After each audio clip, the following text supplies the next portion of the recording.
Hi, my name is Anvita and today we're going to be looking at Bhadrasana or the butterfly position. Now, Bhadrasana is quite a popular asana, but it's very important that you practice this asana correctly because it can have a massive impact on your thighs and your lower waist region.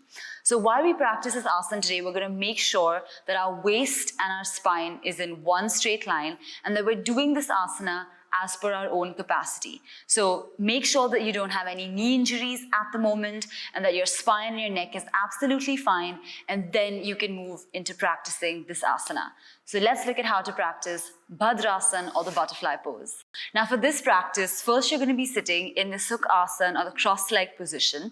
You're going to place your hands in Gyan Mudra on your knees. You're going to close your eyes for a couple of seconds. Make sure that you're absolutely centered and that all of your attention is on your breathing pattern.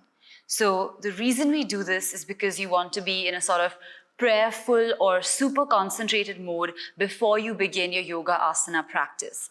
So once you feel like all your attention is on your breath and you're feeling completely relaxed, only then are you going to actually begin the asana practice. So from this Sukhasana position, now you're going to transition and you're going to take your legs in front of you this way.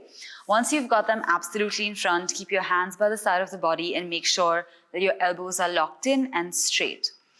Then very slowly and gently, you're going to bring your legs inwards, closer to your perineum region, and you're going to place your hands on your ankles to bring your legs as close to yourself as you can. Now over here, for some of you, your thighs might come up a lot and this might feel really uncomfortable.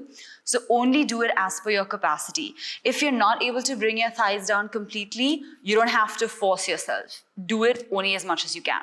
Now once you've come into this position and you're comfortable, you're going to take your hands, place them beneath your toes like this, make a hand grip and then catch. And once you've found a comfortable position, you're going to lower your thighs downwards. Make sure your elbows are absolutely straight, your spine is erect, and your shoulders are squared back. And now you're going to maintain this Bhadrasana position for about 5 counts. So 1, 2, 3, 4, and 5. And then very slowly and gently, you're going to first release your hands. So the minute you release your hands, your thighs will come up. So don't jerk it, do it very carefully. Then take your hands behind, release your legs, bring them in front of you once again, and wait there for a few seconds. And then bring your legs back inwards and finish with Sukhasana.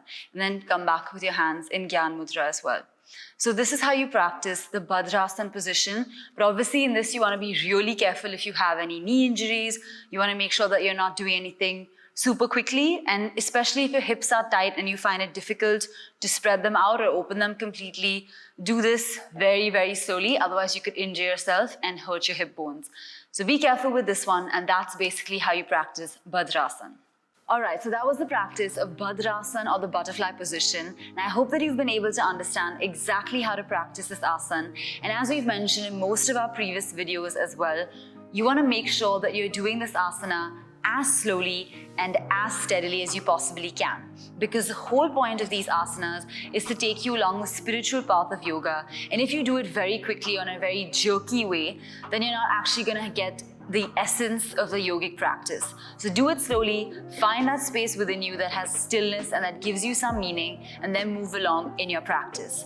Now, a couple of benefits that this asana specifically gives you is that your lumbar region gets really strengthened, and at the same time, your hip flexors open out, and also your thigh muscles and hamstring muscles feel a really fantastic stretch, and you feel improved agility and flexibility in your lower region fully.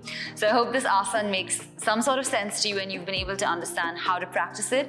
We will now see you in the next video tutorial, and I hope that you keep practicing until then.